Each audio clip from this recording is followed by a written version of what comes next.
নমস্কাৰ বন্ধুসকল আপোনালোকে চাই আছে আসাম স্পোৰ্ট ইউটিউব চেনেল বৰ্তমান সমগ্ৰ ভাৰতবৰ্ষৰ আইপিএল ঢৌৱে ক্ৰিকেট অনুৰাগীসকলক অতি ৰোমাঞ্চিত কৰি তুলিছে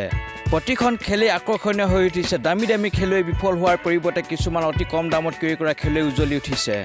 এই মুহূৰ্তত দলসমূহৰ পইণ্ট টেবুল চাবলৈ গ'লে এনে ধৰণৰ দিল্লী কেপিটেলছ বৰ্তমানলৈকে 5খন মেচ খেলি এখনো মেচ জয়লাভ কৰিবলৈ সক্ষম হোৱা নাই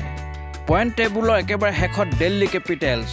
3খন মেচ খেলি এখন জয়েৰে নৱম স্থানত আছে Mumbai Indians SRH RCB CSK KKR 4খনকৈ মেচ খেলি এই মুহূৰ্তলৈকে 4 পইণ্টকৈ সংগ্ৰহ কৰিছে আৰু RR LSG GT আৰু পাঞ্জাব কিংছে 6 পইণ্টকৈ সংগ্ৰহ কৰিছে এই মুহূৰ্তলৈকে অৰেঞ্জ কেপ অৰ্থাৎ সৰ্বাধিক ৰান সংগ্ৰহ কৰিছে 222 ৰানেৰে পাঞ্জাব কিংছৰ অধিনায়ক শিখৰ ধাৱানে আনহাতে এই মুহূৰ্তলৈকে পাৰ্পল কেপ অৰ্থাৎ সৰ্বাধিক উইকেট দখল কৰিছে লক্ষ্ণৌ দলৰ মাৰ্ক উডে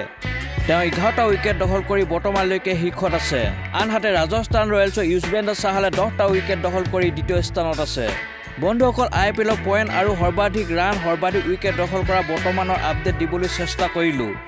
আইপিএলৰ সৰু বাতৰিসমূহ পাই থাকিবলৈ মোৰ চেনেলটো ছাবস্ক্ৰাইব কৰি ৰাখিব বুলি আশা কৰিলোঁ তেন্তে আজিলৈ ধন্যবাদ জয় অসম